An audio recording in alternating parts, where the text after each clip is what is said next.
Halo, selamat pagi, siang, sore, dan malam kepada Ibu Monik, Bapak Timothy, dan para coach.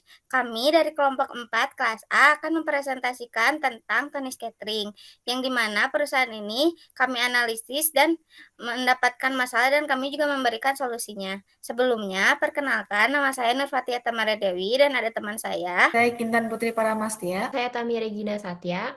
Dan saya Mutiara Silva Ramadhani. Setelah itu, kita masuk ke dalam profil perusahaan. Tonis Catering ini berlokasi di Bandung dan didirikan oleh almarhum Nyonya Toni Suwandito dan dilanjutkan oleh sang anak yaitu Ibu Asri Putri Wanti untuk melayani kebutuhan akan jasa catering yang berkualitas dan memiliki cita rasa yang tinggi serta tetap mengutamakan kehigienisan pada produknya.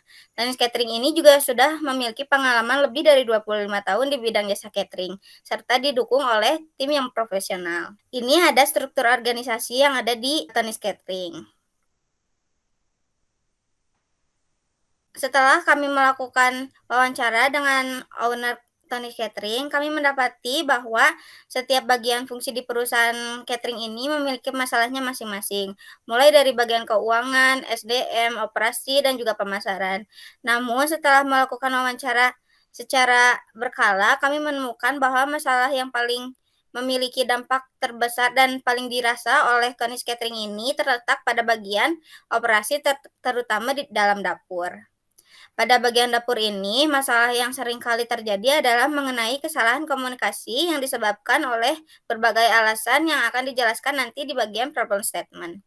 Masalah yang ada di dapur ini juga menjadi salah satu masalah yang cukup serius karena dapur merupakan bagian paling inti dari bisnis ini. Jika bagian dapur dapat mengerjakan tugasnya dengan baik, maka akan mendapatkan feedback yang baik pula dari pelanggan. Sehingga masalah yang ada di dapur ini harus lebih dahulu diperhatikan dan diselesaikan.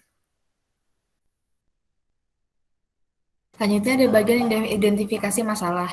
Pada bagian dapur, Tonis Catering masih menggunakan cara yang cukup sulit untuk dipahami oleh para karyawannya dikarenakan yang pertama adanya perbedaan usia antar pekerja serta adanya miscommunication. Oleh karena itu, mulai dari proses perencanaan, pengendalian, serta produksi, perlu adanya pengembangan teknologi yang dilakukan agar nantinya seluruh proses kegiatan yang ada di Tonis Catering dapat berjalan dengan lebih optimal dan efisien. Selanjutnya pada bagian problem statement, terjadinya masalah di divisi dapur pada saat melakukan koordinasi pembelian barang serta bahan dikarenakan yang pertama, latar belakang penggunaan bahasa lingkungan yang berbeda, tidak menjalankan tugas sesuai dengan SOP yang berlaku, serta kurangnya pengetahuan mengenai stok barang yang diperlukan. Untuk target user kami hanyalah bagian owner dan kepala dapur agar dapat melakukan koordinasi dengan baik dan lebih jelas. Untuk kriteria aplikasinya sendiri, yang pertama ada fungsionalitas dan kemudahan pengguna. Target user kami adalah owner dan kepala dapur yang rata-rata sudah berumur, sehingga cenderung agak lebih sulit beradaptasi dengan teknologi. Dan yang kedua, custom teknologi, aplikasi yang dibuat akan disesuaikan sesuai dengan permasalahan yang dihadapi, sehingga akan lebih fokus ke bagian penggunaannya. Untuk biayanya sendiri, kami menargetkan pengeluaran pembuatan biaya ini seminim mungkin sehingga tidak memberatkan perusahaan dan dapat menyelesaikan masalah yang ada. Pembuatannya itu sendiri memerlukan kira-kira minimal 20 juta, di mana aplikasi ini akan membantu perusahaan dalam mempermudah pengambilan keputusan serta menghindari komunikasi pada salah satu divisi, terutama bagian dapur. Dan yang terakhir adalah implementasi. Kami akan memastikan aplikasi yang dibuat dapat diimplementasikan sesuai dengan kebutuhan yang ada, agar dapat memberikan solusi baru yang dapat memberi kemudahan pada proses bisnis di bagian dapur.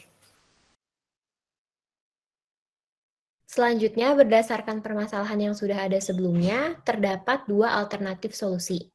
Yang pertama adalah website Olsera khusus catering. Website ini adalah sebuah website khusus untuk bisnis catering di mana di dalamnya terdapat beberapa fitur. Yang pertama, online delivery. Di bagian ini dapat menerima pesanan dan semua data mengenai pesanan yang masuk dapat langsung diinput kepada sistem sehingga nanti dapat langsung dikirim kepada pelanggannya. Yang kedua, paket produk. Di bagian ini, pengguna dapat memilih berbagai macam paket catering yang tersedia. Yang ketiga ada hutang. Aplikasi Olsera dapat membantu melakukan pencatatan pembayaran, baik yang dilakukan secara bertahap ataupun cicilan maupun secara tunai. Yang keempat ada CRM, loyalty, dan promosi. Di bagian ini, perusahaan catering dapat memberikan promosi atau menawarkan harga spesial pada para penggunanya. Yang kelima, ada bahan baku resep. Di bagian bahan baku resep ini dapat mencatat secara rinci setiap pemakaian bahan baku berdasarkan menu yang terjual. Yang keenam, ada website bisnis, di mana di bagian ini akan menampilkan profil usaha, menu, informasi promosi, dan sebagainya. Berikut ini merupakan contoh dari website Olsera. Untuk alternatif solusi yang kedua adalah aplikasi yang dibuat dari nol. Aplikasi yang dibuat dari nol ini akan disesuaikan berdasarkan kepentingan dan kondisi perusahaan, terutama pada bagian dapur. Aplikasi ini juga akan sangat mudah digunakan, dan kita pun menyediakan berbagai macam fitur yang dapat diakses secara gratis nantinya.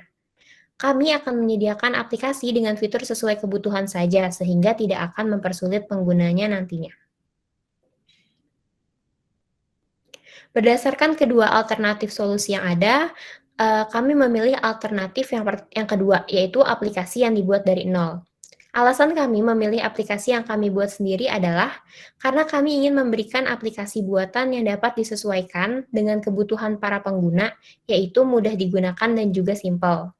Selain itu, kami tidak menggunakan website, karena pada saat melakukan wawancara sendiri dengan owner-nya, owner lebih menginginkan penggunaan aplikasi.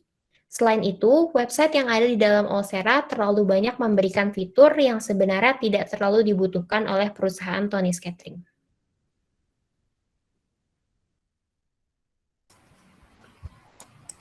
Selanjutnya ada bagian ideation, merancang sebuah aplikasi yang dapat membantu pencatatan mengenai pembelian barang, serta bahan yang diperlukan untuk acara, sehingga koordinasi di divisi dapur menjadi lebih baik lagi dan dapat mengurangi kesalahan pada proses produksi.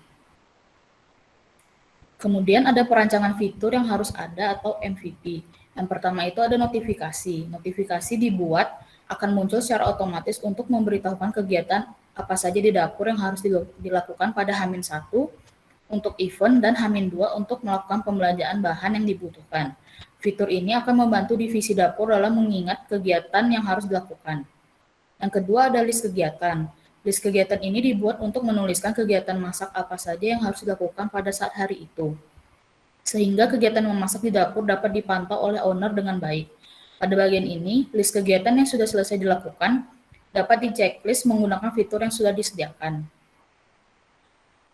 Yang ketiga ada list event. List event ini dibuat oleh owner berbentuk sebuah kalender di mana setiap adanya event yang akan berlangsung, maka akan memunculkan tombol pengingat agar bagian dapur tidak lupa dan tertukar dalam persiapan sebuah event.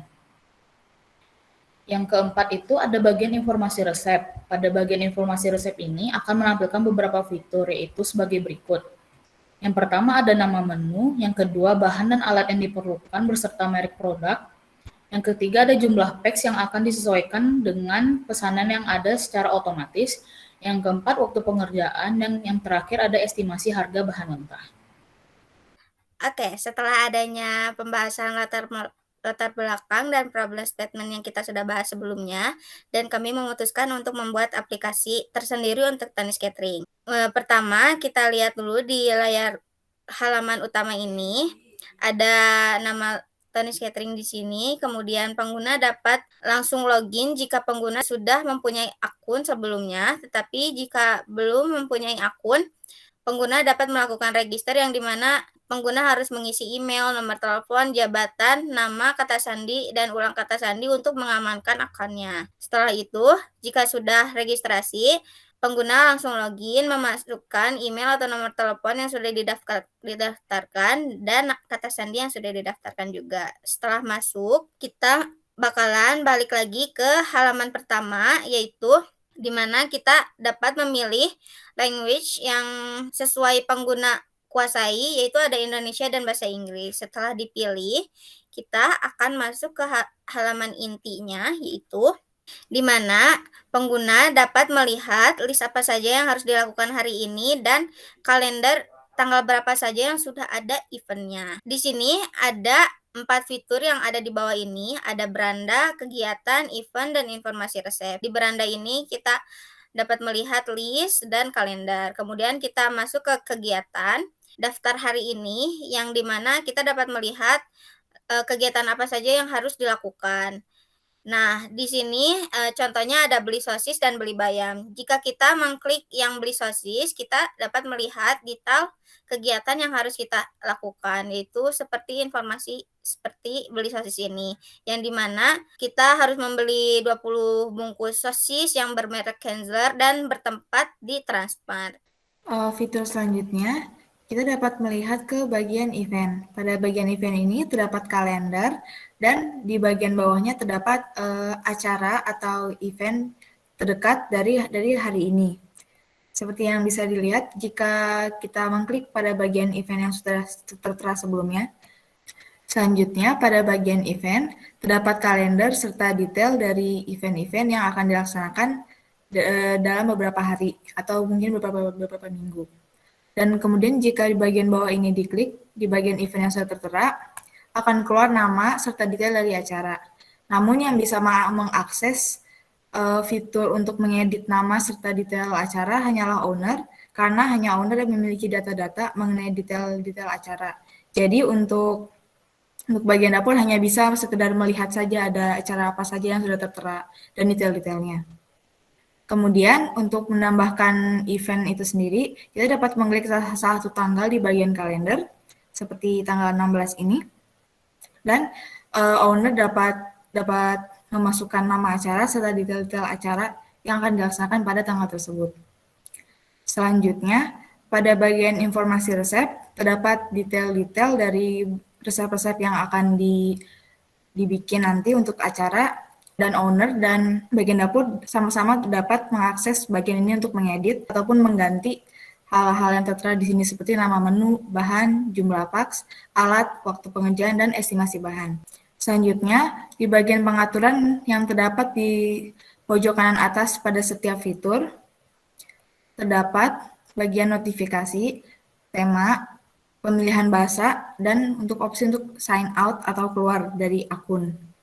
Untuk bagian notifikasi sendiri, pengguna dapat menyeting ingin diberitahukan tentang eventnya itu H-min berapa. Misalkan untuk yang per hari, pengguna dapat mengklik bagian kotak abu-abu di sini dan mengatur sendiri ingin diberi reminder H-min berapa, misalkan H-min 2 atau H-min 5 misalkan.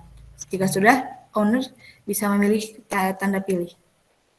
Begitu juga dengan bagian per minggu dan per bulan.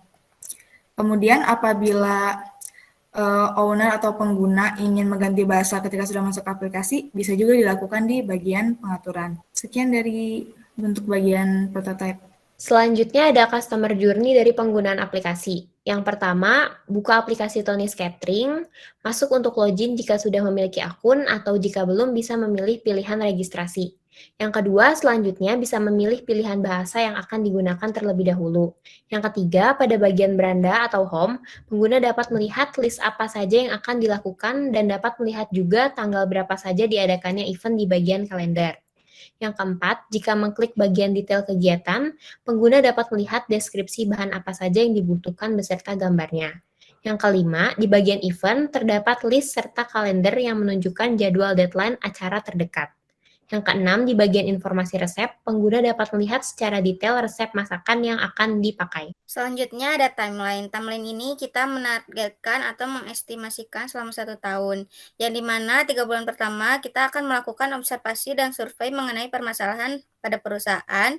Kemudian 2 bulan selanjutnya kami melakukan ideasi dari masalah yang ada. Setelah itu kami mencari dana selama 3 bulan untuk pembuatan aplikasi. Kemudian selama 5 bulan kami akan merancang fitur aplikasi yang dibutuhkan pada masalah yang dialami dan kami juga melakukan uji coba terhadap fitur aplikasi yang dibuat. Setelah itu selama 1 bulan terakhir kami akan mempersiapkan launching aplikasi yang sudah dibuat. Selanjutnya untuk bagian Key Performance Indicator, terdapat 6 buah, yaitu pertumbuhan, kemajuan, perkembangan data, baik dari inventory, produk, dan penjualan dibandingkan dengan tahun sebelumnya. Lalu ada pengembangan untuk fitur list event, notifikasi, list kegiatan, serta informasi resep. Dan yang terakhir adalah skor kepuasan pengguna aplikasi dari skala 1 sampai 5. Untuk unit pengukurannya sendiri, kami menggunakan presentase untuk poin 1 sampai 5, dan untuk poin ke-6 sendiri kami menggunakan angka. Dan kemudian untuk targetnya kami mengilustrasikan sebagai berikut. Pada bagian sosialisasi, kami akan yang dilakukan oleh kelompok kami dalam mengenalkan aplikasi baru yang telah dibuat untuk dapat membantu divisi dapur di Tonies Catering adalah dengan cara mengadakan pertemuan tatap muka dengan owner dan kepala dapur untuk menjelaskan cara penggunaan aplikasi sehingga nantinya diharapkan para pengguna dapat menggunakan aplikasi dengan semaksimal mungkin dan membantu perusahaan dalam proses pengambilan keputusan, terutama pada bagian dapur. Sekian dari kelompok kami, terima kasih.